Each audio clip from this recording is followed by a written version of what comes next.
Buenas tardes a todos y a todas. Bienvenidos y bienvenidas a este escenario temático de Habitar Argentina.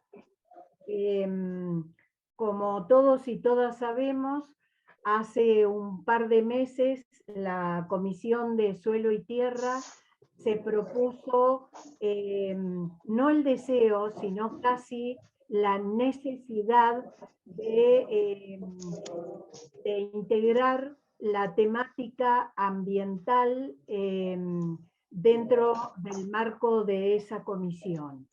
Entonces, estamos aprovechando para realizar esta reunión en el marco de las actividades plurinacionales que se están realizando para generar un apoyo a los proyectos de ley de humedales y en repudio a los incendios que se están promoviendo en el país desde hace unos meses y con la posibilidad de generar un apoyo desde Habitar Argentina que no sea solamente de mitigación a lo que está sucediendo, sino de tener una actitud proactiva en el futuro en todo lo que tenga que ver con proyectos de ley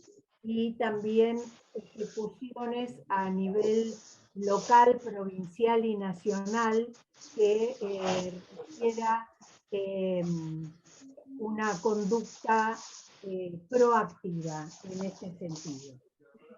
El plenario se va a organizar con una primera parte donde tenemos como invitados a Susana Mulvani de la Fundación Humedales y a Enrique Viale, que es, bueno, según él pertenece al CEAPI, muy conocido como en el marco del derecho ambiental, que van a colaborar a ponernos en tema, nos van a dar conocimientos, porque todos y todas estamos en distintas cuestiones que tienen que ver con el hábitat, nos van a dar luego la posibilidad de intercambiar. Cuando termine esta parte, esta parte va a ser coordinada por Débora, de la Comisión de Suelo y Tierra, y cuando termine esta parte vamos a pasar a la segunda parte del plenario, van a quedar liberados nuestros invitados, y vamos a pasar a la parte más interna del plenario, donde vamos a resolver la actividad de octubre en Santa Fe. Y algunos avances que tengan las comisiones, las diferentes comisiones, como para que el plenario esté en conocimiento de los próximos pasos.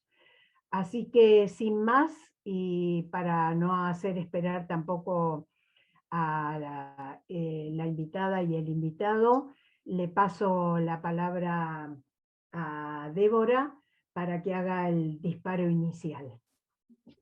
Hola, ¿cómo están? Bueno, un saludo a todas las personas presentes. Esta iniciativa surge a partir de la problemática que es de público conocimiento, con los incendios que están sucediendo en el delta del Paraná.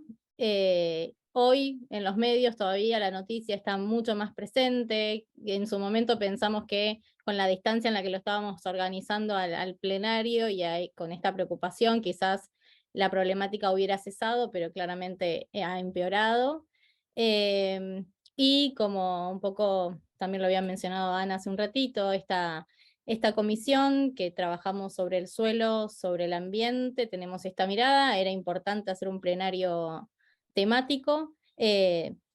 sobre todo resaltando lo que son todas las acciones extractivistas en este desarrollo, en esta forma de desarrollar el suelo de forma extractivista, que obviamente Enrique probablemente nos va a interiorizar en todas las dinámicas que se están sucediendo en nuestro territorio, en nuestro país, pero que sin mucho más que esto, también después Susana va a interiorizarnos sobre la importancia de los humedales.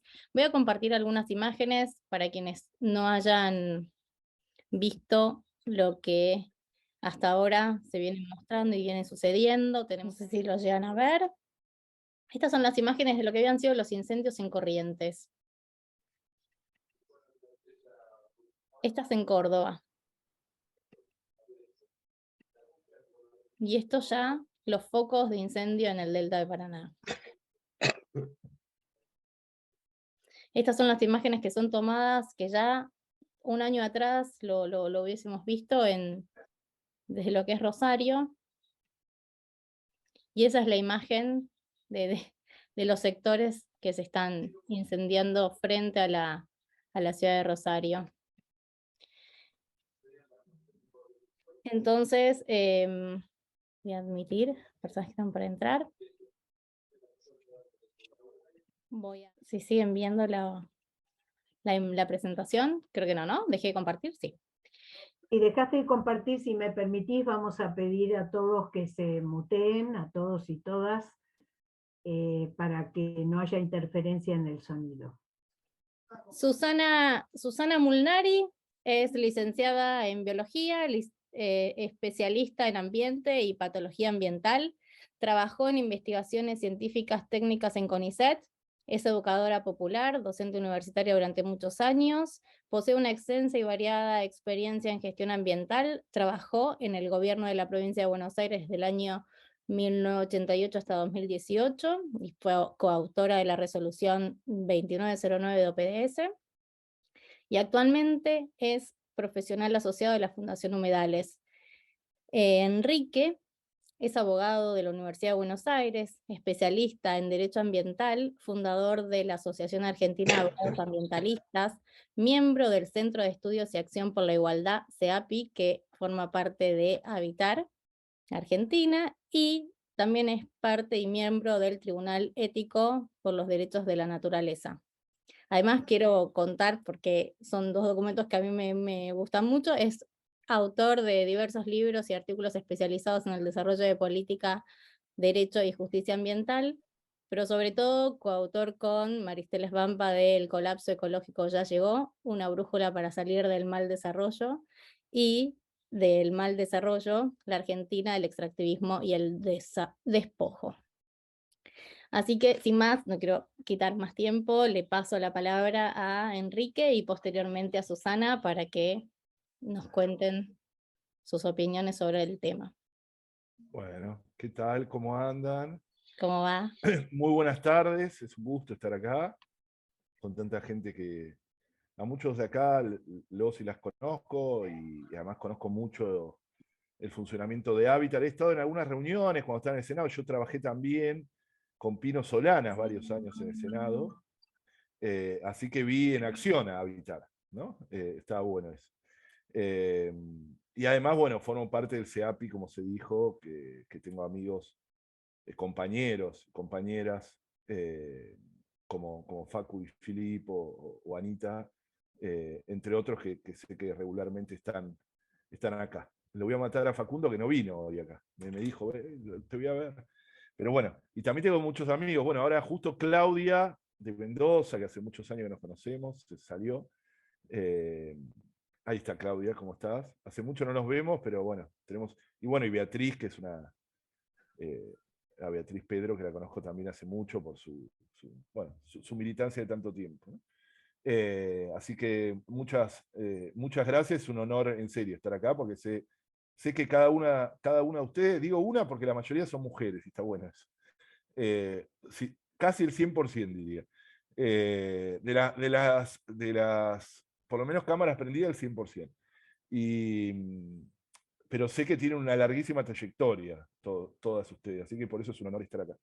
y aprender también de este diálogo que haremos después. Yo lo que voy a intentar, yo soy abogado ambientalista, como se dijo, y acompaño distintas luchas socioambientales en distintas partes de Argentina, incluso de América Latina, aprendiendo de las distintas resistencias ciudadanas justamente al ataque sobre sus hábitats, ¿no? Claramente las figuras extremas del extractivismo están relacionadas con el desorden y el ataque sobre los hábitats. Eso vamos a tratar de hablar, por eso yo voy a hacer, y eso me pidieron, un poco no solo centrarme en la ley de humedales, que hay una noticia muy reciente, de hace minutos, de que el jueves 22 de septiembre, es decir, el jueves que viene, finalmente va a haber un plenario de las comisiones en la Cámara de Diputados, de las comisiones que tienen giro el proyecto de ley de humedales, que es ambiente, presupuesto y agricultura. Bueno, con Rosario bajo humo, casi como una película distópica, ¿no? Una película apocalíptica. Las imágenes que mostró antes Débora se quedaron cortas, no por ella, digo, pero es impresionante lo que ha pasado, ha generado como una conmoción, más la lucha de muchas organizaciones que hace muchísimo tiempo vienen pidiendo por esta ley, que claramente no va a hacer una especie de bombero sobre los fuegos. O sea, no es que se van a acabar los fuegos de un día para otro cuando se sancione la ley, pero sí es muy importante esta norma para poder lograr un ordenamiento ambiental del territorio. Y decir, bueno, acá haremos producción, acá conservación, acá si es que se permiten actividades de quema de esta manera, pero acá no, acá se conservará, etc. Creo que es fundamental para poder empezar a salir del desaguisado que existe en gran parte de nuestro país y sobre todo en los humedales. Yo trabajé, como les dije, con Pino en el proyecto que tuvo media sanción en el año 2016 de la ley de humedales.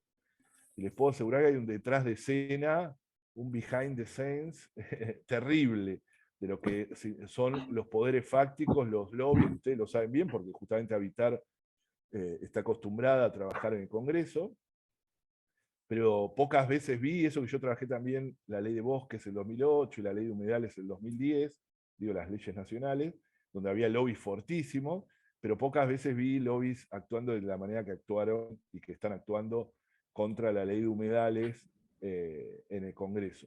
Y aún así, con Pino, que estaba muy determinado en ese momento, muy emperrado en poder sacarla, y que si no hubiese salido, si no tomaba esa determinación tan fuerte, que después, obviamente, en la Cámara de Diputados la dejaron morir a la ley, la dejaron que pierda estado parlamentario, pero los vimos en acción, ¿no? Los vimos claramente en acción como senadores y diputados responden directamente a los intereses del agronegocio, por ejemplo, ¿no?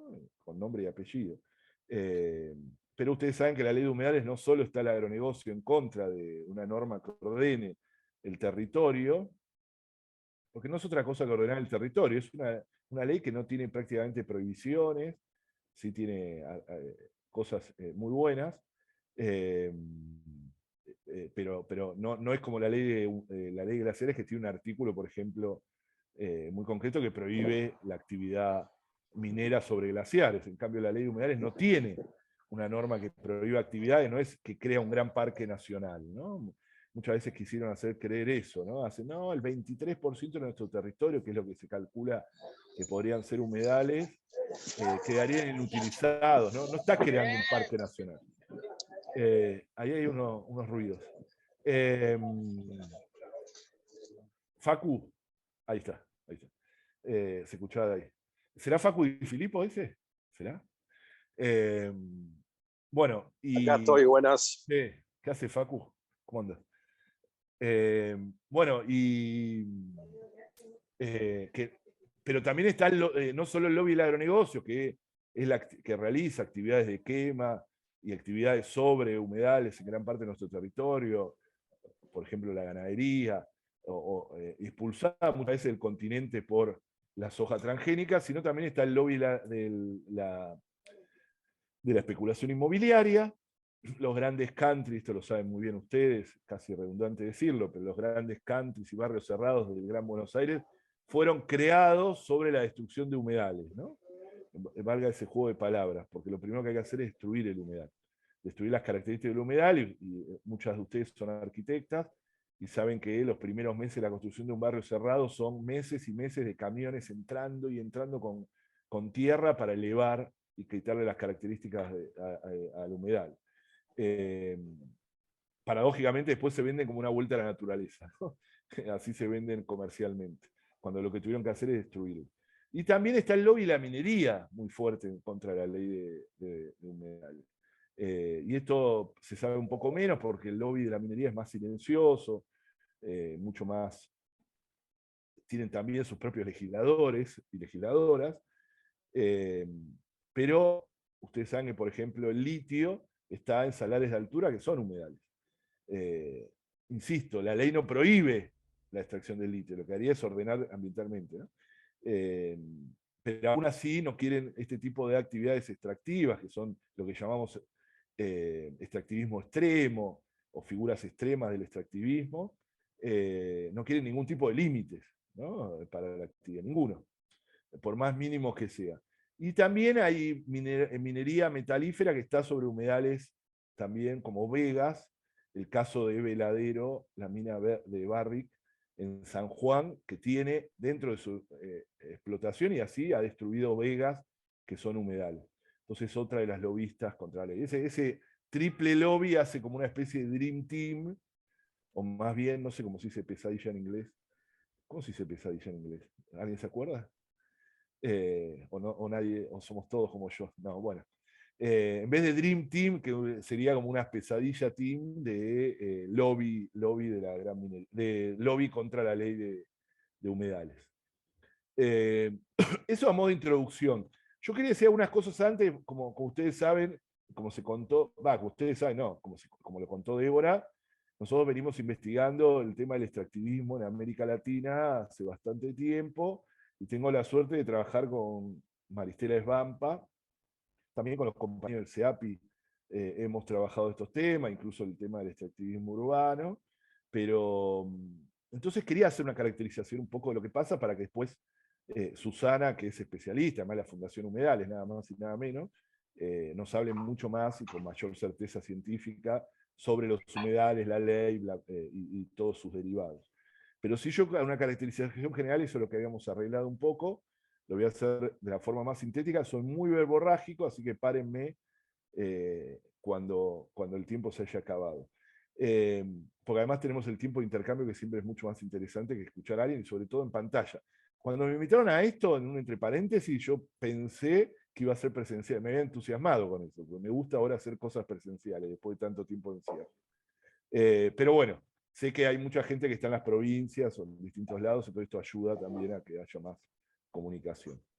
Pero una de las figuras que hablamos es del extractivismo, y el extractivismo es una categoría de gran actualidad y capacidad analítica que recorre las ciencias sociales críticas en América Latina, como la gramática también política de diferentes movimientos socioterritoriales y organizaciones indígenas o campesinas.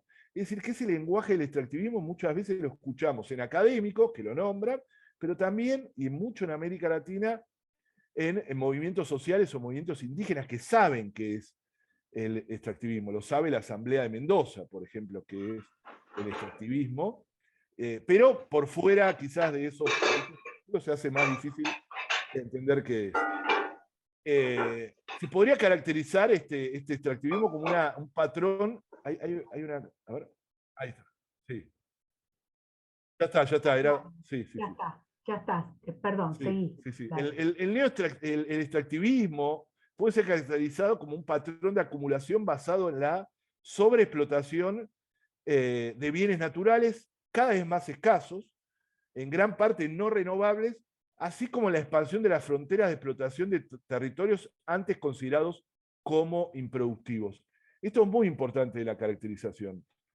Por un lado, la sobreexplotación, es decir, no es que el ser humano nunca tuvo relación con la naturaleza, sino que por supuesto que siempre la ha transformado para adquirir, no adquirir, sino para tener sus bienes, su comida, etc.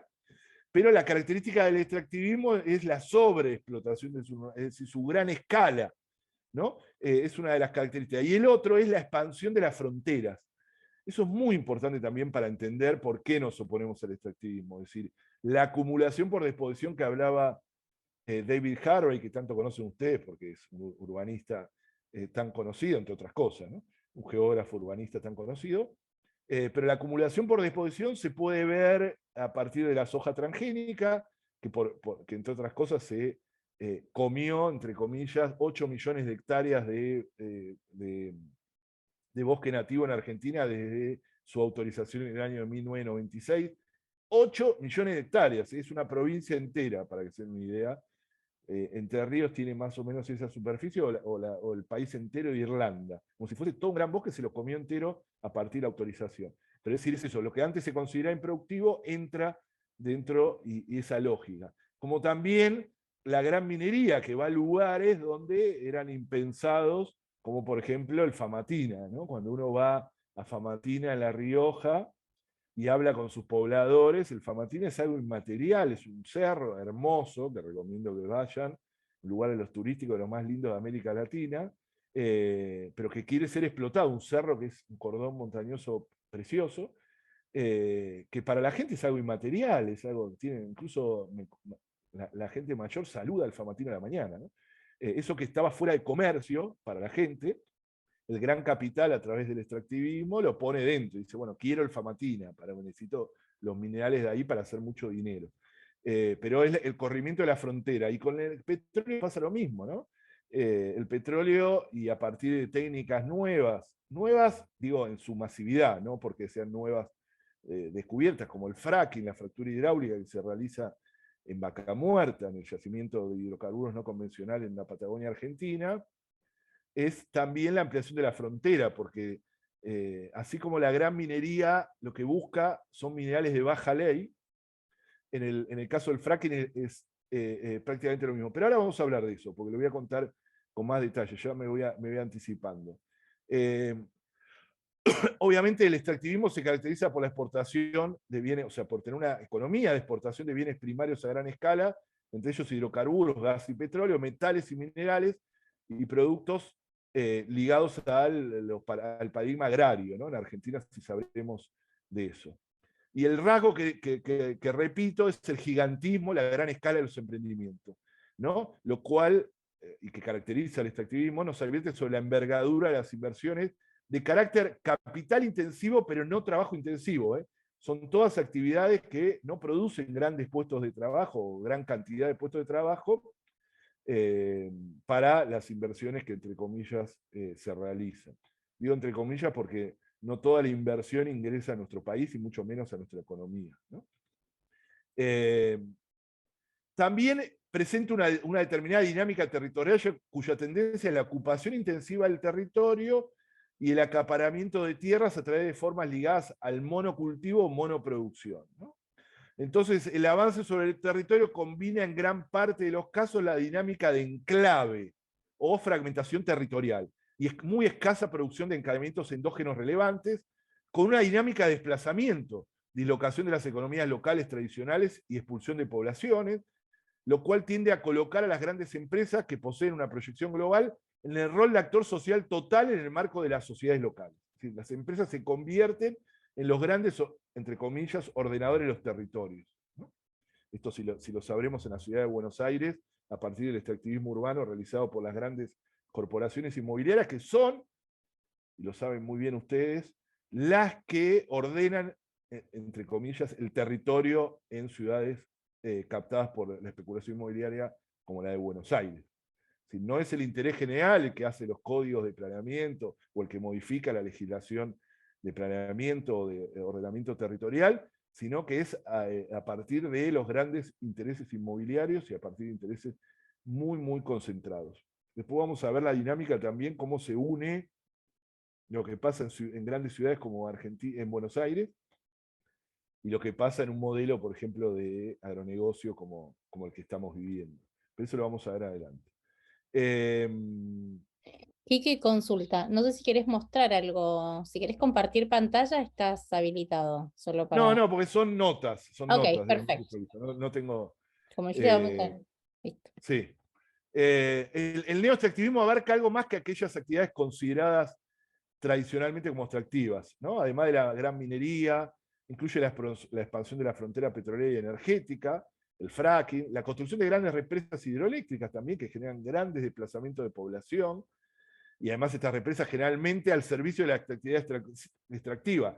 En América Latina las grandes represas son construidas para proveer, por ejemplo, a las grandes mineras o a grandes corporaciones, ¿no? Que son devoradoras de energía, entre otras cosas. Ahora lo vamos a hablar. También la expansión de la frontera agrícola y la generalización del modelo de agronegocio, la expansión de la frontera pesquera e incluso forestal de especies no nativas, ¿no? En América Latina la expansión del extractivismo, lo que uno llama neoextractivismo, porque en realidad América Latina desde la conquista por los europeos fue y sigue siendo considerado de forma absolutamente colonial como proveedora de naturaleza al resto del mundo, ¿no? Gran parte del sobreconsumo del norte global está basado en la sobreexplotación de los países del sur, como el nuestro, que es algo que nunca pudimos romper.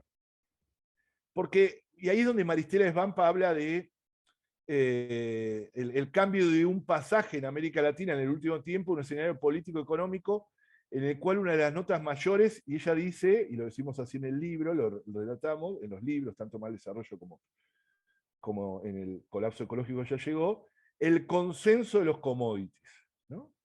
Es interesantísimo ese concepto. ¿Y qué quiere decir que hay un consenso de los commodities? Que hay una aceptación pasiva de ser exportadores de naturaleza como si fuese un destino. Y al decir consenso, lo que estamos diciendo es que eso excede incluso las ideologías, excede las izquierdas y las derechas. Todos aceptan pasivamente ser proveedores de materia prima para el sobreconsumo del norte, aumentando incluso nuestra deuda ecológica, obviamente con grandes diferencias. Yo no digo que la derecha y la izquierda sea lo mismo, no lo pienso, no lo hago, no lo actúo, y sé las grandísimas diferencias que existen entre ellos, pero sí en la visión. Obviamente después en una visión hay muchísimo más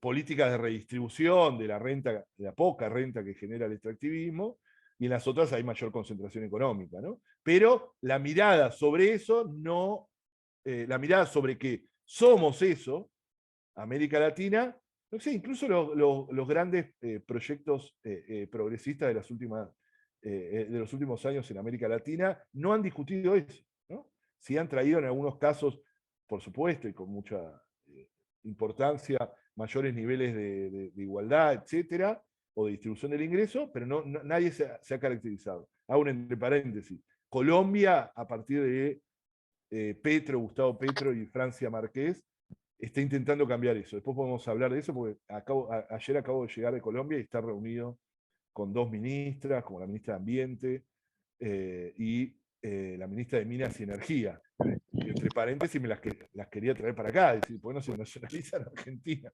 Porque el nivel de debate que hay allá sobre la transición energética, la salida de los combustibles fósiles, la cuestión socioambiental, está años luz de lo que estamos debatiendo en nuestro país, que pareciera que retrocedemos constantemente. Bueno, este consenso de los commodities fue favorecido además que a partir de los años 2000 el fuerte incremento de los precios de las materias primas, ¿no? Lo que generó también una mayor reprimarización de las economías, incluso en las que han crecido enormemente en esa década. Y bueno, y ahí muchos gobiernos de la región tendieron a subrayar las ventajas comparativas de este boom de los commodities, negando o minimizando las nuevas desigualdades y conflictos socioambientales y territoriales inherentes a la inflexión extractivista. Esto es importante porque lo que produce es como una especie de punto ciego, ¿no? Bueno, no existen las problemáticas socioambientales, y bueno, y eso ha generado incluso en gobiernos que uno tiene una gran simpatía, grandísimos conflictos territoriales o con comunidades indígenas en otras partes de la región a partir del avance del extractivismo en distintos lados. Un segundo.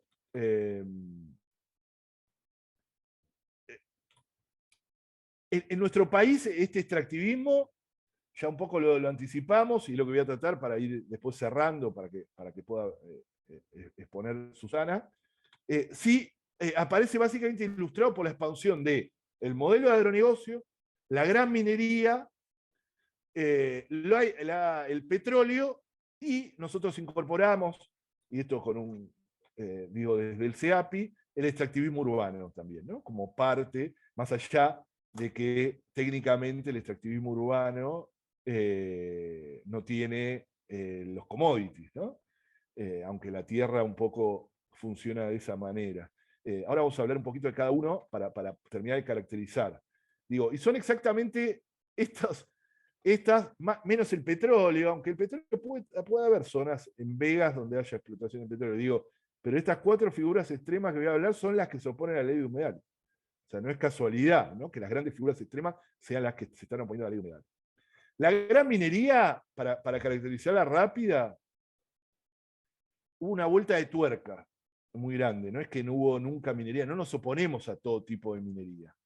Lo que hay ahora, y a partir de que la humanidad se fue consumiendo la mayoría de los minerales que estaban en las montañas o a través de cuevas, ¿cuál era la imagen del minero que teníamos? Era el minero con un casco, con una linterna, entrando en una cueva y siguiendo una veta. Bueno, las vetas en el mundo están casi desapareciendo, pues ya lo hemos consumido. La mayoría del oro fue saqueado en la época de la conquista, etc.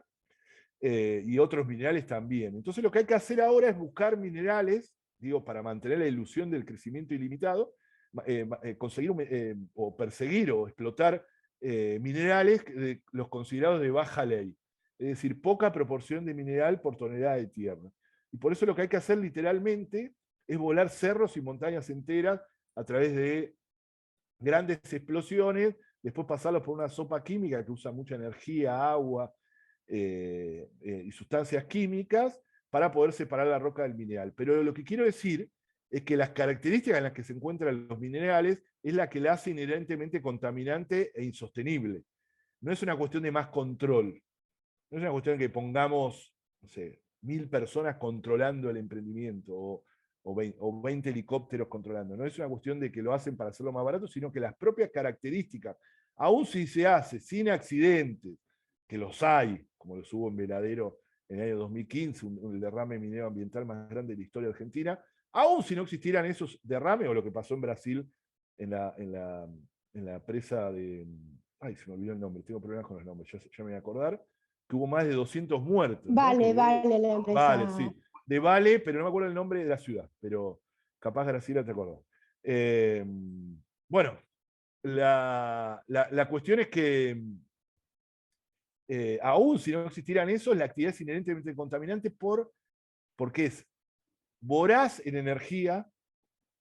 Entre 3 emprendimientos mineros, digo, en épocas de escasez de energía, ¿no? Solo 3 emprendimientos mineros se consumen el equivalente a una central nuclear, como Atucha, por ejemplo. Si construimos una central nuclear solo para darle a 3 emprendimientos mineros, o consume más electricidad la minera, o consumía, porque ya está en la etapa final, la minera La Lumbrea en Catamarca, que toda la provincia entera de consumo doméstico que tenía de electricidad. Lo mismo con el agua, son grandes devoradoras de agua porque el proceso es uno de sus insumos principales y por eso se instalan sobre glaciares y periglaciares. El minera La Lumbrea necesita también 100 millones de litros de agua por día, y así podemos ir en cada emprendimiento, que es más que el consumo de toda la provincia. También de sustancias tóxicas, explosivos. Se necesita muchísimo explosivo, ¿no? Muchísimo explosivo. Ahí hay Cristina, que entró ahora, si puede silenciar el micrófono.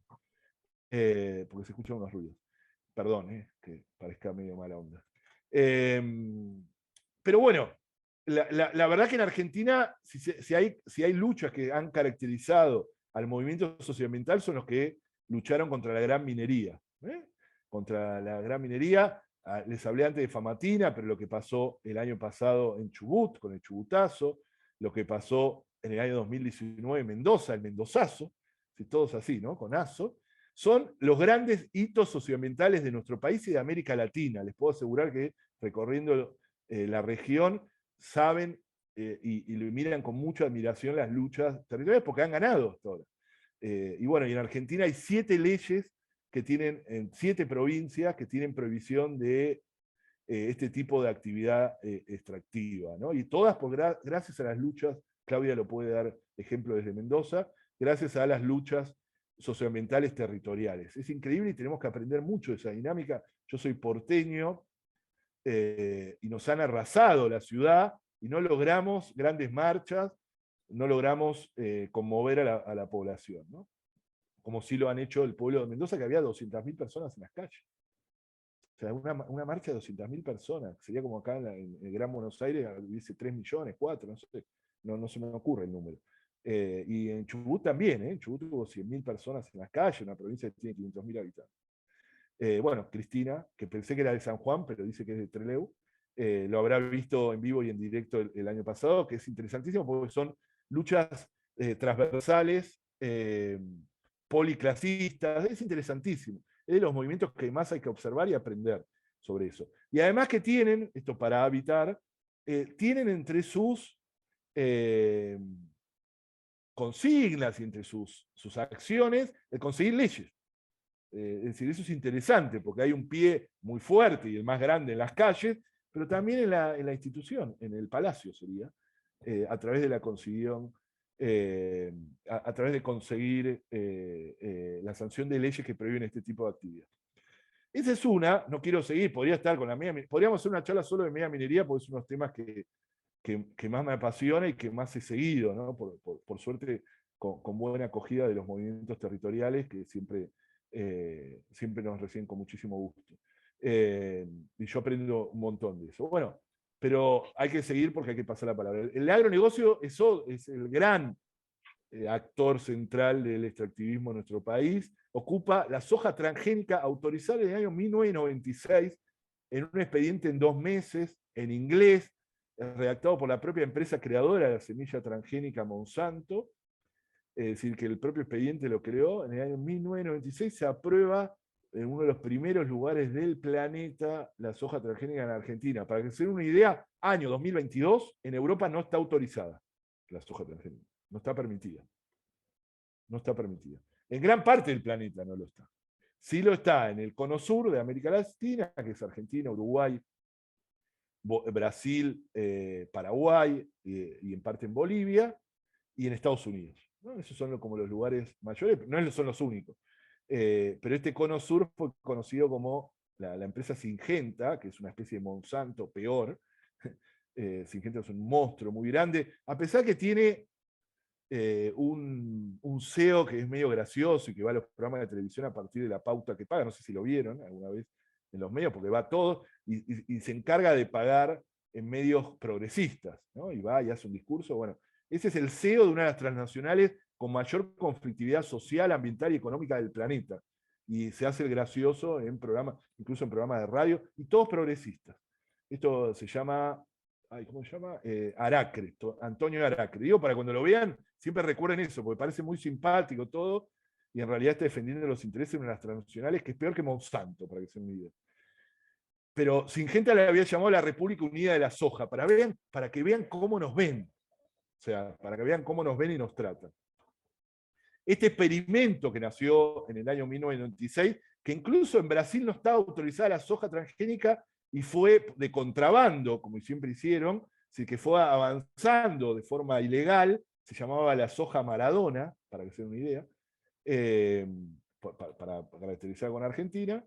Bueno, ahora ocupa gran parte del cono sur y fue la culpable de las 8 millones de hectáreas de soja de bosque nativo que fueron incendiadas. Devastadas a partir de. Sé que no queda mucho tiempo, ¿no? La veo Débora ahí que me mira con cara de, ¿estoy bien? Y me queda una figura más. No, el agronegocio es un montón, somos el país del mundo con mayor aplicación de glifosato por persona.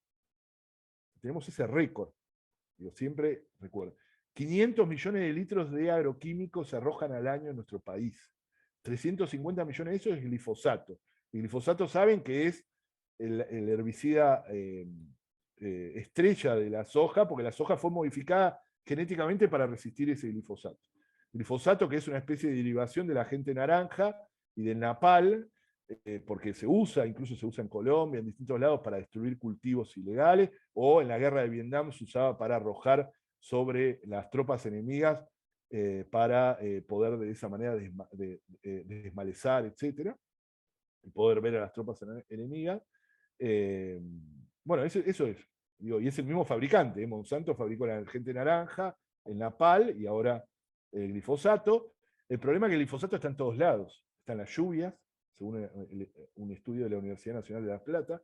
En Argentina llueve glifosato, en parte, ¿no? Obviamente parte de la gota, de la molécula de agua lleva glifosato. Esto, insisto, fue descubierto por una Universidad Nacional. El río Paraná, que ahora está tan castigado y en baja, tiene glifosato en su cauce, y tiene mucho, y esto también, y en su lecho, esto también fue por esta misma universidad. Y tenemos glifosato en nuestros cuerpos. Cualquiera de ustedes, yo me lo hice, el examen de orina sobre glifosato, y yo tengo glifosato. Pino Solanas también, la película Viaje a los Pueblos Fumigados, que recomiendo que vean, de él, una de sus últimas películas, se hace este examen y también le da que tiene muchísimo glifosato. Una locura, hemos naturalizado esto. Hemos naturalizado que nuestros alimentos tengan venenos. Miren el poder que tiene el agronegocio, que pudo naturalizar que nosotros y a nuestros hijos le demos alimentos con veneno, y no sea un escándalo. Imaginen que yo vaya a la casa de cualquiera de ustedes, le ponga como si fuese un salero un poco de veneno y me denuncian a la policía, me pegan un palazo en la cabeza, o no, lo mínimo que harían. Bueno, estas empresas han podido naturalizar eso. La fuerza que tienen, ¿no? Pero el agronegocio también es el culpable de que Argentina sea uno de los países, y ustedes lo saben mejor que nadie, más urbanizados del planeta, ¿no? El mundo tiene un promedio del 54% de gente que vive, corríjanme porque ustedes saben más, pero esos son los datos que tengo yo, 54% del promedio mundial de personas, y esto en ascenso claramente, personas que viven en ciudades. América Latina tiene el 72%, de estas grandes ciudades de América Latina, ¿no? Esta gran problemática, San Pablo, como pocas partes del planeta, ¿no? Salvo Asia, algunas regiones de Asia, San Pablo, México, DF, Buenos Aires, Santiago, bueno, megalópolis enormes que no existen que tienen los habitantes de países enteros, en muy poca proporción. Bueno, Argentina tiene 92% de su gente viviendo en ciudades. No quiere decir solo en las grandes ciudades, sino en ciudades. Y esto es un proceso que se aceleró notablemente a partir de la expansión del agronegocio, que expulsó cientos de miles de familias del campo a las ciudades, porque es una agricultura sin agricultores, es una agricultura que necesita muy poca mano de obra, que no produce alimentos, sino que produce commodities, es decir, que no genera encadenamientos productivos, que sacó los cordones de alimentación de las pequeñas y medianas localidades. Hay ciudades, ahora como Tapalqué, que ahora lo corrigió a partir de una iniciativa de uno de sus intendentes, que compraba sus alimentos en plena pampa húmeda, compraba sus alimentos en el mercado central de la ciudad de Buenos Aires, cuando podía tener cordón. Ahora están creando cordones agroecológicos para crear comida para sus propios habitantes, una locura. Siempre que discutamos la cuestión urbana en la Argentina, lo tenemos que discutir de la mano, discutir el modelo de agronegocio, ¿no? Los cordones, no es casualidad que en el mismo periodo que se autorizó la soja transgénica hasta ahora, en la ciudad de Buenos Aires creció un 50% la población que vive en las villas de la ciudad. Por supuesto que no es el único factor, pero no es casualidad. No es casualidad que sean expulsados no solo de Argentina, sino de países limítrofes que también son expulsados del campo, ¿no? Y que terminan en los cordones viviendo o sobreviviendo, quizá de planes que terminan, soy defensor de los planes, no quiero decir que no, pero digo, de planes que son financiados, es decir, es un círculo perverso. Es un círculo perverso y me parece clave, y sé que lo tienen, no estoy descubriendo nada para evitar, ¿no? Porque ustedes son muy estudiosas de todo esto, pero digo, me parece clave siempre volver a esa centralidad cuando discutamos una cosa, si no vamos a tener que discutir siempre el tamaño de los edificios o los planes, o el tamaño de cómo sería un plan de construcción de viviendas, siempre en los mismos lugares, etc. Y la verdad que necesitamos desconcentrar el país. Y para desconcentrar el país necesitamos discutir los modelos de mal desarrollo. No hay más tiempo, porque sé que estamos ahí. El fracking era la tercera, la otra que quería hablarles. que tiene que ver con el modelo de Vaca Muerta, que después puedo hablarles, pero que tiene las mismas características, y esto quería solo decir, que la gran minería. Los hidrocarburos convencionales, que son grandes pozos que uno pinchaba y por la propia presión, por supuesto en un proceso más complejo, salía el petróleo o el gas, eso también como una humanidad lo hemos agotado. Y en esta carrera vertiginosa, alocada, de mantener la ilusión del crecimiento ilimitado, ahora vamos por los hidrocarburos no convencionales, en vez de discutir el modelo de combustibles fósiles en sí mismo, dijimos, no, ahora encontramos uno nuevo, que es la roca madre, que tiene algo de hidrocarburos, que en realidad están como una especie de piedrapome gigante, es decir, en compartimentos estancos no comunicados entre sí. Por supuesto no es piedrapome, no crean que dije que es piedrapome, pero para que se entienda, no están en un gran pozo, sino que están en compartimentos estancos. Y lo que hay que hacer es fracturar la roca con muchísima agua y muchísimas sustancias tóxicas para que se comuniquen estos compartimentos y de esa manera poder chupar el petróleo y el gas. Estamos estrujándole los últimos jugos a la madre tierra,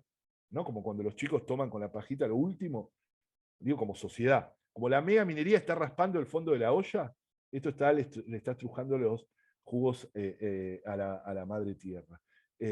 Discutir los modelos de mal desarrollo, discutir los modelos urbanos, discutir el hábitat, es discutir estas cuestiones, no me parecen clave. Así que bueno, un poco eso era de introducción. Buenísimo. Para agregar sobre el fracking hay un documental de Pino Solana, yo lo vi cuando se estrenó en su momento, hace años ya obviamente, que si te interesa que ahondemos en el tema, me parece que esa es una buena herramienta para ver. Oro Negro se llama, sí, Pino hizo uno sobre oro negro, hizo sobre la mega minería, que es oro, sería, y hizo otro sobre el agronegocio, que es Viaje a los Pueblos Fumigados, que es una de sus últimas películas. Buenísimo. Bueno, le damos la intervención entonces ahora a Susana Molnari. Bueno, ¿cómo hago? Susana, les quiero recordar que tenemos un tiempo limitado en Habitar Argentina para el plenario y nos gustaría dejar un ratito para el intercambio. Sí, así sí. que, por favor, Débora, vas controlando el tiempo. Sí. Gracias. Dale. Débora, ¿qué pongo? ¿Compartir pantalla? Exacto, compartir pantalla y ahí buscas tu presentación que te va a aparecer en pantalla chiquita. Sí. Y ahí está. doble clic y deberíamos empezar a ver tu pantalla. Ahí ya estás transmitiendo. Y Ahí ahora, ya se ve. sí, perfecto. No. Y ahora podés ir a presentación de diapositivas. Fíjate. Ah, Arriba. ahí está. Exacto. Desde el Bueno. Tiene muchas imágenes y voy a tratar. Muy interesante la charla de Enrique. Y creo que en la propuesta que yo voy a desarrollar vamos un poco más allá, iniciando un trabajo de cómo ir trabajando las grandes consignas, porque lleva un trabajo arduo, ir bajando a tierra en el proceso de planificación las consignas. Coincido con vos en casi todos los temas. Bueno, esta charla la he llamado, bueno, ¿qué son los humedales y qué estamos haciendo? Desde el programa Corredor Azul de la Fundación Humedales, que ahora les explico qué es. El objetivo de la charla es explicar qué son los humedales, brevemente decir cuáles son sus funciones y los beneficios que le generan a la gente dichas funciones. Y un resumen de las actividades que estamos haciendo. Un poco ahí, como yo les dijo después el Power, que hago la salvedad de las imágenes que obtuve de otros autores del equipo de trabajo nuestro. ¿Qué son los humedales? En forma muy sencilla se puede decir que son ecosistemas que presentan agua superficial o suelos saturados con agua de forma permanente o temporaria, y que actúan como infraestructura verde para reducir, por ejemplo, el efecto de tormentas, inundaciones y sequías. Si tuviéramos que crear una fórmula o una receta, decimos que cuando se da un paisaje contenedor, o sea, un tipo de cubeta, que va a contener a lo que llamamos agua somera, porque es superficial o proveniente de la napa, a una temperatura dada, van creciendo organismos adaptados a esas condiciones, como las denominadas plantas hidrofitas, y se da, por lo tanto, un funcionamiento ecológico diferente al que encontramos en el ecosistema terrestre y en el ecosistema acuático propiamente dicho, sería la receta que todo eso nos da un humedal. Hay distintos tipos de humedales, muestro algunas, o sea que los hay asociados a sabanas, a bosques, a costas. Se pueden ubicar en diferentes lugares, de acuerdo a esa posición topográfica. Encontramos en las montañas, en la cima de las montañas, en las laderas, en las pendientes, en el fondo de los valles, en depresiones. Hay humedales subterráneos, en las zonas llanas, humedales costeros y humedales marinos. O sea que la variedad de humedales en el mundo es enorme. ¿Cuál es el régimen cuál es la alimentación de agua que recibe el humedal? El humedal recibe agua de las precipitaciones, agua superficial y agua subterránea. Las tres fuentes juntas o algún tipo de ellas. Esto es muy importante porque si decimos que el humedal está condicionado por el régimen hidrológico, es muy importante tener en cuenta cuál es el balance hídrico, cuáles son las entradas y salidas de agua, porque las entradas son a través de agua superficial o afloramiento de agua subterránea, y también el agua puede salir en forma superficial, filtrar hacia el agua subterránea, y también sale agua a través de la evapotranspiración. De acuerdo a la forma de las cubetas, de la geoforma que contiene el humedal, hay también diferentes tipos de los mismos. Acá vemos una cubeta circular, vemos algunos que son meandros, ¿no es cierto?, canales, hay distintas formas de humedales. Y también pueden estar a distintas profundidades. Perdón. En el año 2016, el Consejo Federal de Medio Ambiente asumió una definición científico-técnica del humedal que era necesario precisar porque en Argentina se inició el proceso de Inventario Nacional de Humedales.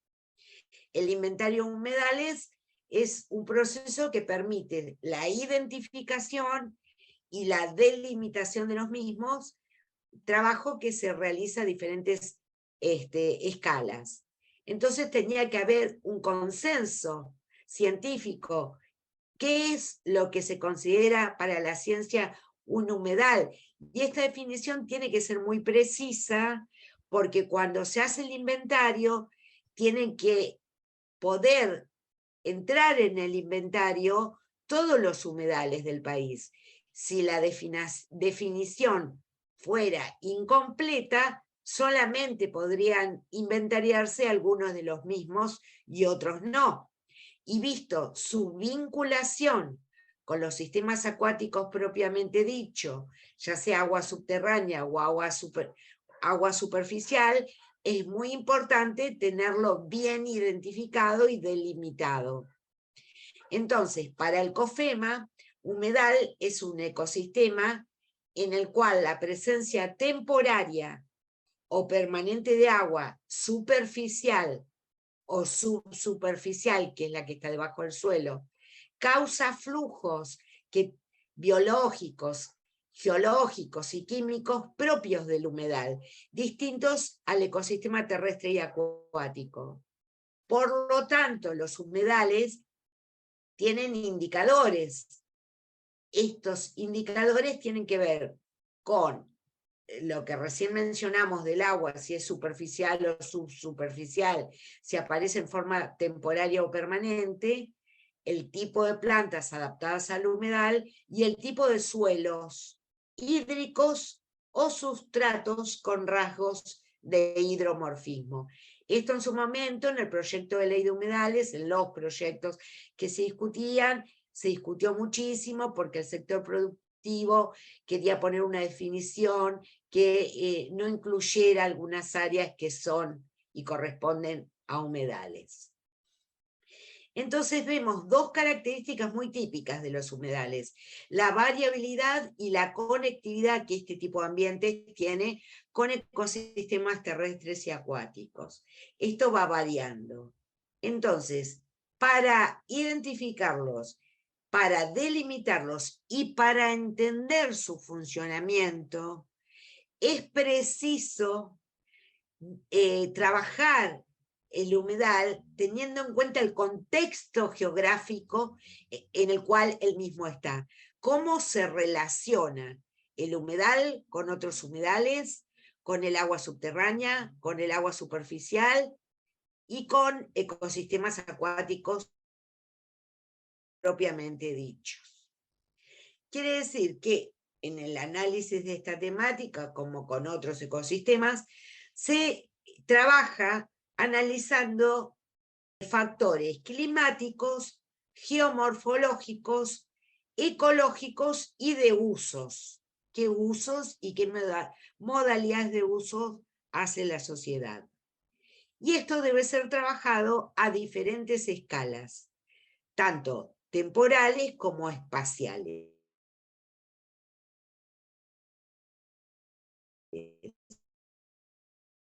Cuando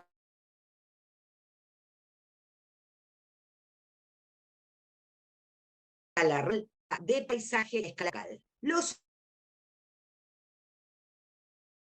humedales que tienen que ver en este caso con sus atributos de variabilidad y conectividad.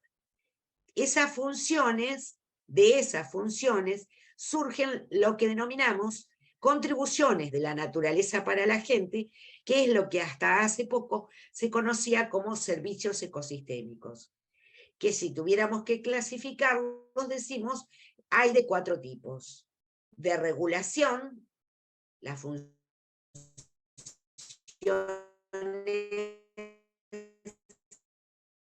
regulación culturales, para cortar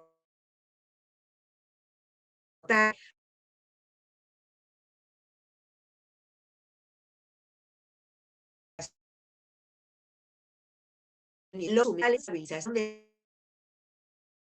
por ejemplo, disminuir el poder erosivo, ya sea islas de las costas de los ríos, los arroyos, como de la costa de la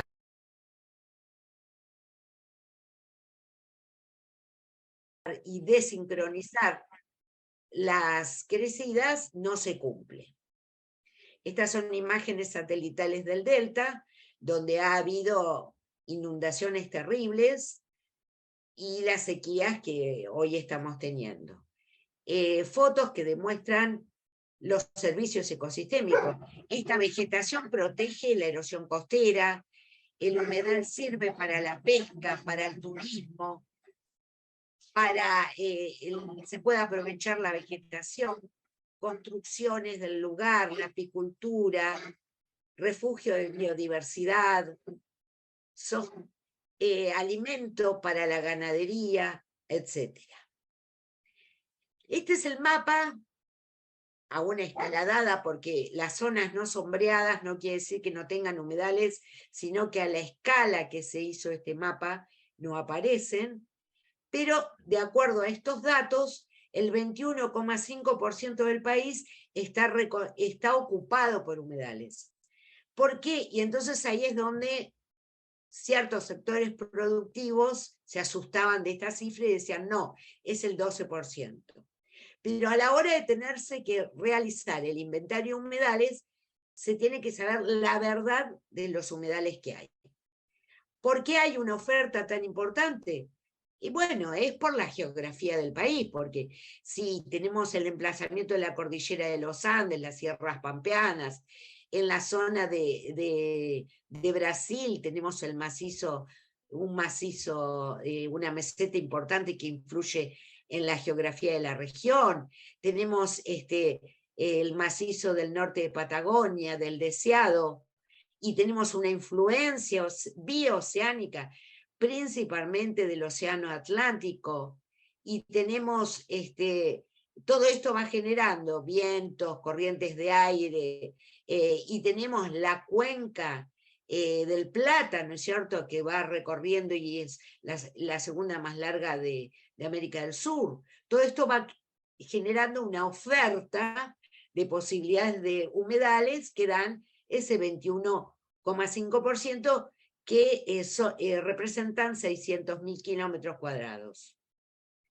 Si tuviéramos que hacer una clasificación de los niveles de organización del territorio, entendemos que el territorio, comprendido como un tejido vivo, a modo de trama, donde distintos componentes físicos, biológicos se relacionan e interactúan, dentro del territorio tenemos las denominadas ecorregiones, o sea, una combinación de paisajes. O sea, las ecorregiones constituidas por paisajes que son una manifestación en el espacio de la interacción natural y de las sociedades, y dentro de esos paisajes, unidades menores denominadas socioecosistemas, porque muchas veces se malinterpreta y se cree que cuando se habla del ecosistema, la persona disocia y piensa que está hablando de lo que está afuera. Y siempre el ecosistema está más o menos usado y ocupado por la sociedad. Desde que aparece el hombre en la Tierra fue así y seguirá siendo. Bueno, estas son figuras de distintas ecorregiones y paisajes. Cuando hablamos de paisajes, mencionamos los componentes del mismo. Un paisaje tiene matriz, tiene parches y corredores. Esto es un esquema ideal. Esos corredores pueden haberse interrumpido, se puede haber fragmentado la matriz, y eso es lo que va ocurriendo con el mal uso que va haciendo la actividad antrópica muchas veces sobre ese conjunto de ecosistemas. Y ha surgido hace algunos años una perspectiva muy interesante, ya ahora es una ciencia bien desarrollada, que se está aplicando en planeamiento y ordenamiento territorial, que es la ecología de los paisajes, que empieza a mirar cómo se ordena el territorio, pero desde la mirada del paisaje, para lo cual previamente hay que definir esas unidades que están, los elementos que las constituyen tienen que ver con la geomorfología, cómo es la homogeneidad geomorfológica de ese lugar, la homogeneidad fisionómica del relieve y del funcionamiento ecológico de ese sector del territorio. Así se define una unidad de paisaje, donde tenemos elementos abióticos naturales y los usos que el hombre realiza. En este esquema se entiende muy bien qué es un humedal y por qué se diferencia ecosistema terrestre y acuático. ¿Y por qué tenemos que entender bien qué es el humedal? Porque es muy distinto ocupar, usar y definir modalidades e intensidades de usos según estemos hablando de un ecosistema terrestre, de un ecosistema acuático o de un humedal. Pero hoy por hoy, como no está considerada la existencia del humedal en ninguna norma de ordenamiento territorial o ninguna norma de las que rigen la configuración del territorio, es por eso que no son tratados. Esto nosotros apuntamos a que es muy importante que surja una ley de humedales, pero también tiene que trabajarse en los aspectos de planificación territorial, porque después voy a explicar, en realidad el proyecto de norma no ordena los humedales y sería incorrecto que ordenara los humedales. Lo correcto es incorporar al humedal al proceso de planificación territorial, porque si no corremos el riesgo de también estar induciendo con la norma a la degradación del humedal o de un tipo de humedales. Y dentro de los humedales hay de dos tipos, secos y húmedos. Muchos de los secos son llamados criptohumedales, que puede aparecer el agua cada 8 o 10 años. Y los húmedos son aquellos en los que permanentemente tenemos esta columna de agua por encima del suelo. En cambio, en el seco, la napa está muy cerca de la superficie del suelo. Susi, te quedan 5 minutos. Yo no sé si querés Sí. reforzar en... Sí. Ahora muestro una serie de fotos de degradación de humedales, ¿no es cierto?, muy comunes en las costas. Esta está buena porque, perdón, esa está muy buena, la vuelvo para atrás. Porque es muy bueno mirar imágenes temporarias para que se vea la dinámica del crecimiento. Estas son informaciones interesantes que hablan de la el sobreuso de la ganadería en el delta tiene los forrajes ideales para la ganadería y es una actividad que combinada con la forestal, se llama actividad silvopastoril, viene desarrollándose y nadie dice que esto se detenga. El tema es evitar el sobrepastoreo y el avance de la agricultura y del monocultivo sobre este tipo de ambientes, ¿no? Pero acá se van viendo las causas que van generando los focos de incendio, las malas prácticas, ¿no? Y también la influencia del cambio climático, ¿no es cierto? Porque las causas del cambio climático hay naturales y hay causas antropogénicas, entre las cuales figuran los cambios, no solamente el problema de la contaminación y del efecto invernadero, sino prestemos atención a los cambios de uso del suelo. Y esto es información del Centro de Estudio del Clima de Argentina, donde nos muestran los mapas de los escenarios de temperatura y de precipitaciones. Los eventos extremos que vamos viendo, grandes inundaciones y grandes sequías, y contar muy brevemente que en el marco de la Fundación Humedales tiene un programa, Corredor Azul, que es un proyecto binacional para la cuenca Paraguay-Paraná, un proyecto a 10 años que se realiza entre dos ONG, la Fundación Humedales y las Mujeres del Pantanal en Brasil, que está trabajando sobre 3 áreas piloto. La zona del Pantanal, donde se origina la cuenca, los esteros del Iberá y el delta del Paraná. Y dentro del programa estamos trabajando, yo he colaborado en este componente, de fortalecimiento de capacidades para la gestión de humedales, dirigido a municipios y a otro tipo de gestores.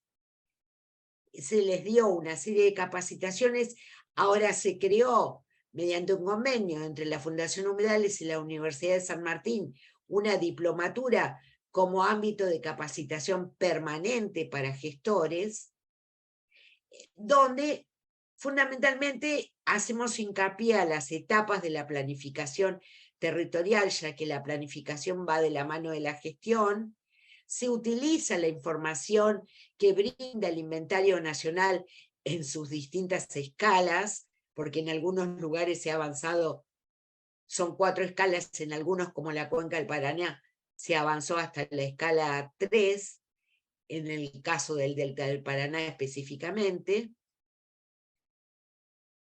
En el caso del Delta se lo llaman paisajes eco-hidrogeomórficos, porque es una matriz de humedales que contienen humedales, cuáles son las herramientas que se pueden empezar a usar hoy, que los municipios, algunos sí usan y otros recién están empezando a dar este paso, de aprovechar el uso del Google Earth, superponer los mapas de unidades de paisaje que proporciona el inventario para el caso del Delta del Paraná, mirar a escala de parcela con Cartoarba para la provincia de Buenos Aires y el equivalente en otras provincias, y así se va. Por ejemplo, esta es una imagen donde está marcada una unidad de paisaje, se superpone al Google Earth, ¿no es cierto? Y se van reconociendo los distintos tipos de humedales que tiene esa unidad de paisaje. O sea que en el ordenamiento territorial no se puede seguir no teniendo en cuenta que muchas veces se hace en el aire, porque tiene que entenderse la dinámica geomorfológica e hidrológica del territorio que se planifica, y también analizar a la vez la dinámica del crecimiento, tanto urbano como productivo rural, y esto tiene que ser monitoreado. En el Google Earth uno va viendo cuando monitorea las sinergias, los impactos acumulativos, por eso es tan importante en la mirada local y regional, ¿no es cierto? ¿Y qué es lo que entendemos nosotros como desafío? En realidad hay que trabajar mucho estos aspectos, capacitando y con los gestores locales, que son los responsables primarios, también con las provincias y a nivel nacional, pero ir impulsando como un trabajo de hormiga que ojalá podamos acelerar, de ahí que la importancia de la participación de la sociedad, porque el desarrollo sostenible es un cambio gradual y direccional, entendido como un proceso de mejoramiento del sistema socioecológico. Conservación no se opone a desarrollo, como algunos nos quieren hacer creer. No se trata de eliminar usos, pero sí de regularlos, es decir, en qué lugares pueden hacerse teniendo en cuenta las características, qué intensidades y qué modalidades. Porque el ecosistema tiene que tener capacidad de adaptarse y de resistir esos cambios. Toda actividad humana genera impactos, pero esos cambios pueden llevar al punto que el ecosistema llega a una situación irreversible de recuperación. O sea, la necesidad de trabajar en forma simultánea todos los aspectos, lo social, lo económico y lo ecológico. Y considerar en ese desarrollo sostenible la importancia de la equidad social, ¿no es cierto? Y preguntarnos, ¿no es cierto?, ¿para qué se quiere planificar? ¿Qué se quiere hacer? ¿Sostener parte del producto? ¿Cambiar el sistema? ¿Mejorar o transformar el sistema? ¿Cambiar el sistema para mejorar alguno de sus productos? Las respuestas ante este tipo de problemáticas tienen que ser integradas. No alcanzan con un marco normativo adecuado. Como decía recién el doctor, ¿la norma va a parar los incendios? No, es necesaria, sí. Pero además hay que trabajar todos estos aspectos que yo les mencionaba para trabajar sobre las causas de los incendios, además de lo que le corresponda, por supuesto, a la justicia en cuanto a identificar el que comete el delito. Tampoco alcanza con inventariar a los humedales. O sea que son dos acciones muy importantes, prioritarias, pero que hay que meterlas dentro de un marco de respuesta integrada de toma de decisiones que requiere de un análisis multifactorial, multiactoral, multiescalar y temporal, porque son decisiones muy complejas y a veces es muy fácil decir lo que habría que hacer y luego sentarse a hacerlo, lo que no quiere decir que no haya que hacerlo y bien, y exigir que se haga bien. Pero si nos ponemos a pensar en los roles, en este tipo de planificación integral, la sociedad tiene un rol muy importante en cuanto a definir los objetivos de desarrollo sustentable del territorio donde vive. El sector científico académico puede proporcionar conocimiento y datos. Y luego lo que hay que lograr es vencer los puntos críticos, o sea, cómo se llevan adelante las condiciones conjuntas sociales y científico-técnicas de manera participativa. Porque al tomar decisiones ante tanta complejidad de temas, van a surgir opiniones complementarias, sinérgicas, superposiciones y antagonismos, como los que mencionó el doctor, intereses que están detrás de las normas de humedales, de protección de bosque nativo, de glaciares. ¿No es cierto? Entonces, a eso le sumamos la incertidumbre del cambio climático. Bueno, eso ha sido todo. Muchas gracias, Susi.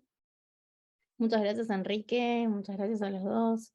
No sé si me sobrepasé demasiado. No, estás bastante justa con el tiempo, pero como decía Cris, nosotros queríamos dejar también el último momento del plenario para hacer intercambio con las otras comisiones. Yo pienso, ¿no?, en esto, en la necesidad de tipificar los delitos ambientales. Por ahí esto también va más en línea con el trabajo que viene haciendo Enrique. Más allá de, por mi disciplina, arquitecta, dedicada al urbanismo, la falta de la dimensión ambiental, tanto en el ordenamiento territorial como en las obras públicas, a pesar de la existencia de las leyes del medio ambiente, la existencia de estudios de impactos ambientales, evidentemente las herramientas hasta el momento vienen siendo ineficaces, pero si uno enumera la cantidad de intervenciones que generan impactos negativos al ambiente, como algunos que ya fueron nombrados, pero los voy a repasar, como por lo menos los que yo ahora identifico rápidamente, que en base al extractivismo urbano, territorial, las acciones del mercado inmobiliario, la gran minería, el agronegocio, los hidrocarburos, el fracking con la contaminación de suelo, tierra, aire que genera, la pérdida de los humedales y sus servicios ecosistémicos, la contaminación del agua dulce con el glifosato, pero en general y de diversas formas, lo que provocan las represas, digo, en el río Santa Cruz modifican el nivel de flotación del glaciar Perito Moreno, por ejemplo, es algo que quizás tampoco se visibiliza tanto. Y los incendios en humedales o en bosques nativos, más allá de que venimos diciendo, ¿no?, todo fuego es político, claramente todo impacto ambiental negativo también es político, y da la sensación de que las herramientas con las que venimos trabajando hasta el momento, si bien para nosotros son necesarias, siguen siendo pocas. Los basurales a cielo abierto y las poblaciones de sociedades vulnerables vinculadas a la ocupación del territorio cercano, y la desigualdad social y el territorio degradado que va dejando, ¿no?, el avance de este desarrollo, este modelo de desarrollo en el territorio.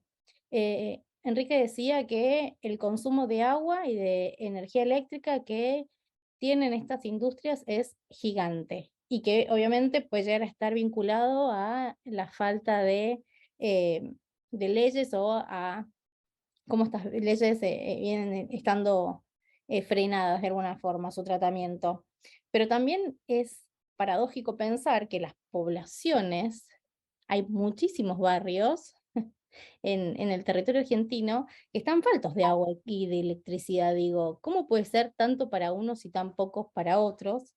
Bueno, la transición energética quizás podría ser un camino, pero y acá vuelvo, digamos, en principio a darle la palabra, y me gustaría, si alguien más quiere decir algo, si quiere hacer alguna pregunta antes de que leemos la palabra de nuevo a Enrique. Si el camino es tipificar los delitos ambientales, si el camino es seguir atrás de las leyes de humedales y todas las que venimos tratando, o si verdaderamente, bueno, más allá de manifestarnos y de mostrarnos en las calles preocupados por estos temas, si hay otro camino. No sé si alguien Perdón, más... Débora, Sí. Algunas opciones. Primero le vamos a pedir a Susana que deje de compartir pantalla. Entonces ahora vamos a abrir un pequeño espacio de intercambio, teniendo en cuenta que tenemos muchas visiones. Hay algunas visiones que están relacionadas más con la arquitectura y la planificación urbana. Yo que no vengo de ese palo, me quedo con todas estas cuestiones de la inclusión en el desarrollo de los planes territoriales, de los humedales, todo esto que es articular e incluir. Y entonces vamos cediendo la palabra. Vamos a estar unos 10 minutos intercambiando. La primera es Ana Pastor, que está levantando la mano. El resto puede ir pidiendo la palabra. Gracias, Cristina. No, agradecer a los dos porque fue realmente muy interesante las dos exposiciones. Lo que quería preguntar por ahí es, no sé cuál de los dos, por ahí Enrique, porque con la preocupación de que esto de los incendios tremendos que ha habido, cuánto esto afecta no solo los humedales, sino que también hay detrás cómo afecta el ordenamiento territorial, en el sentido de que detrás de esto hay emprendimientos inmobiliarios, y hay prácticas especulativas agrarias, y tenemos por un lado, supuestamente, una ley que castiga con no poder utilizar esas tierras para ese tipo de especulación, en unos casos con de 30 o en otros casos 60 años. La ley está ahora, y que creo que eso, por otro lado, también tendría que ir de la mano con esta de humedales, digamos, porque es una protección. La cuestión es, bueno, ¿qué pasa con esas leyes que están sancionadas, están vigentes, y se cumplen, no se cumplen? ¿Cómo es? ¿Puedo hablar? Sí, sí, Susana, adelante. Bueno, o sea, mi opinión es que mi opinión es que la respuesta del Estado debiera ser integral, integrada. Por un lado, el Poder Judicial identificar al que está cometiendo el delito y está quemando. Porque digamos que las quemas es una práctica que suele hacerse desde hace muchos años, pero en época de sequía, en época de grandes bajantes, ¿no es cierto? Y además con intereses de caza furtiva, de avanzar para que rebrote más, porque a lo mejor el dueño de la ganadería quiere más brotes para su ganado, etc. O sea, hay delitos que en este momento se están cometiendo y hay que tratar de identificar. La justicia tiene una responsabilidad ahí, porque hay mucha imagen satelital, hay formas de en forma permanente, con mayor ayuda, tratar de identificar al que está cometiendo el delito. Pero ¿qué pasa? ¿Basta con eso? No, porque continuamente continúa, ¿no es cierto? Valga la redundancia. Segundo, un fuego que a lo mejor puede ser manejado de mejor manera, como decía recién, en este momento de sequía, hay una continuidad de toda la vegetación que sirve como combustible y no lo parás más, y además no hay agua. Pero por el otro lado, también hay un mecanismo que es el Plan Integral Estratégico para la Conservación y Aprovechamiento Sostenible del Delta, que fue creado por una carta de intención que se firmó en el 2008 entre los gobernadores de entonces de Entre Ríos, Santa Fe y Provincia de Buenos Aires. Ese PIECAS es coordinado por el Ministerio de Ambiente de Nación, que coordina, pero luego son las provincias que tienen que ponerse de acuerdo y tienen que empezar a bajar ese PIECAS para convocar a los municipios y hacer ese plan de manera más estratégica, porque están definidos los lineamientos, pero nosotros dentro del programa Corredor Azul hicimos este año, hace unos meses, un taller con todos los municipios del Delta para que en base a los lineamientos de ese plan empezaran a formular criterios más concretos de cómo aplicar los lineamientos. Creo que la respuesta tiene que ser integrada, hay que ir trabajando todo a la vez. Todo a la vez. Esto mismo que pasa en el Delta puede pasar en otro lugar, como en Córdoba. O sea, el ordenamiento territorial no va a ser una receta ya, lo mejoramos o no. Pero hay que mirar muy bien cómo se hace y empezar a bajar lo más rápidamente que se pueda herramientas para que mejore el proceso de planificación territorial. Hoy por hoy se siguen definiendo usos, zonificaciones, sin tener en cuenta la geomorfología, la hidrología, la vegetación, y luego le echamos toda la culpa al cambio climático, cuando el cambio climático también somos responsables de parte del mismo, pero además, ¿qué hacemos en el territorio? Porque cuando salió la ley de bosque nativo, en cuanto fue sancionada, de acuerdo a los datos dados por Nación en ese momento, aumentó el primer año el 50% del corte del bosque nativo a nivel país. O sea, esto de los humedales también lo están haciendo, estoy segura, porque saben que va a salir la ley. Entonces hay que dar una respuesta integral, identificar muy bien todos los actores, multiactoral y multiescalar, creo yo, no sé. Gracias, Susana. No sé si hay otra palabra más o si Enrique quiere agregar algo al tema y alguien que quiera hacer otra pregunta. Disculpen que salga solo el audio, pero se me corta el internet, si no. Enrique, sí. Sí, yo en cualquier momento me pasan a buscar que tengo que ir a un lugar. Por eso aprovecho agradecerles nuevamente. Decía unas cosas en relación a la pregunta y a las reflexiones. Una, estoy de acuerdo que la ley de humedales, lo dije anteriormente, no va a ser mágicamente la que apague los incendios, no es un bombero la ley de humedales, Claro. pero sí va a ser un punto de inflexión, ¿no? Claro. Y muchas veces estas cosas funcionan como un punto de inflexión, como lo funcionó la ley de glaciares en su momento, etcétera, que decimos, bueno, hay un límite, ¿no? Hay un límite,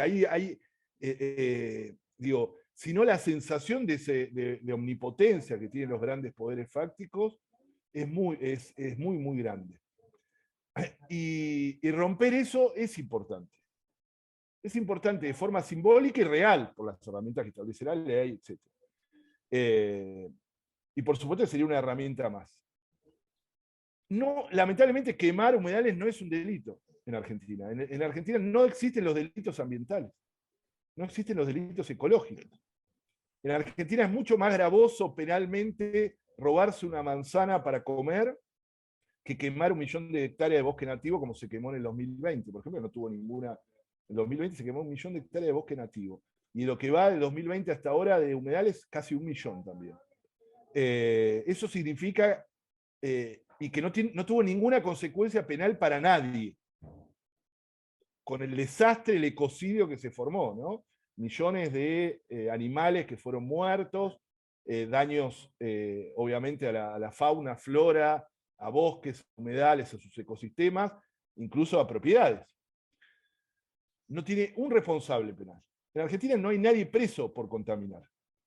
Puede haber alguien procesado por la ley de residuos peligrosos, pero no hay nadie preso. Uno de los países con mayores niveles de contaminación, con lo que les conté anteriormente, con el nivel de deforestación que tiene, con grandes mineras, no tiene consecuencias penales. Nosotros, entre otras cosas, cuando laburamos con Pino, hicimos un proyecto de ley de un capítulo ambiental en el Código Penal, que obviamente nunca fue sancionado.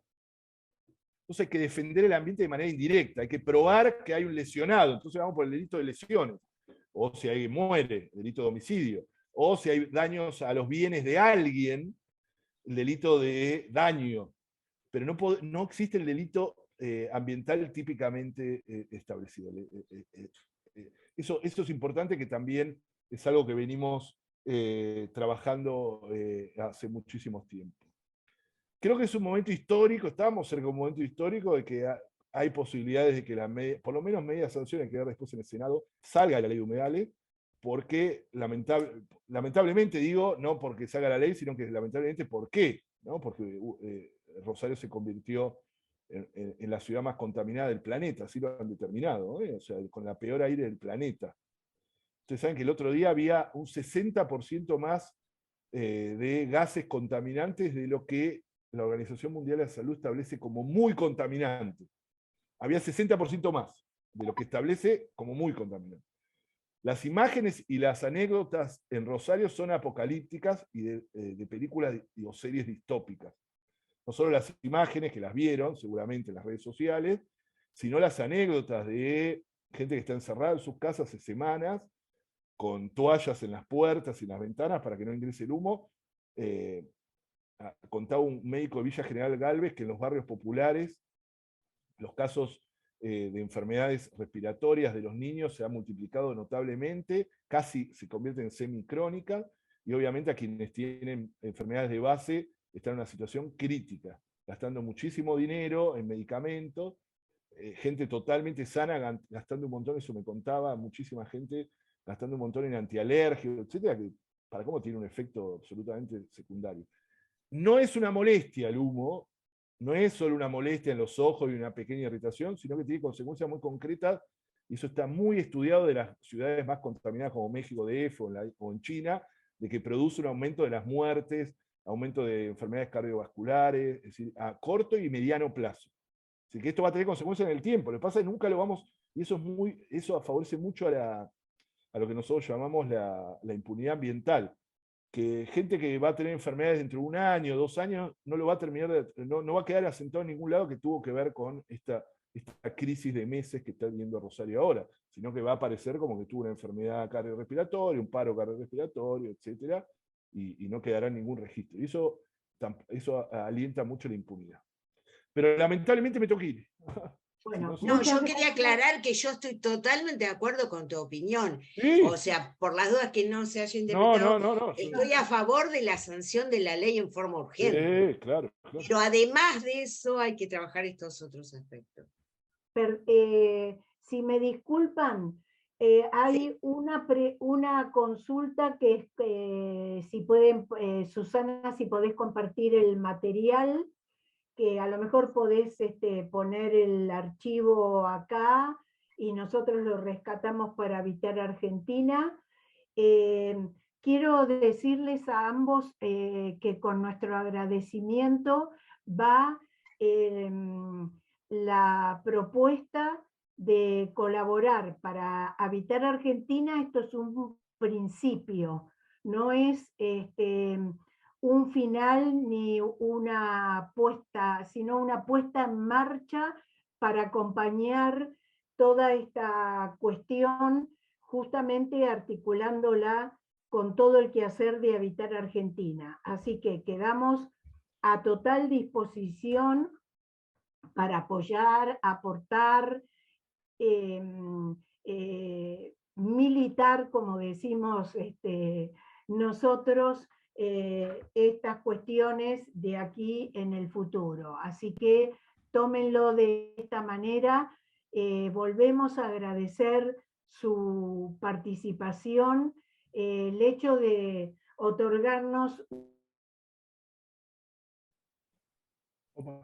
y generar una comprensión que es fundamental para nuestro trabajo futuro. Así que muchísimas gracias.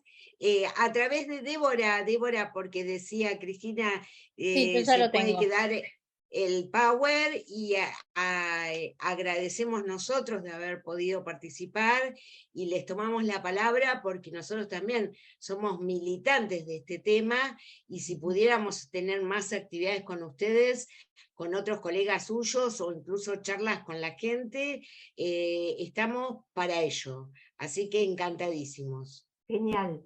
Un gran abrazo. Hasta pronto. Realmente, encantada, Enrique. Bueno, Claro. hasta luego. Gracias.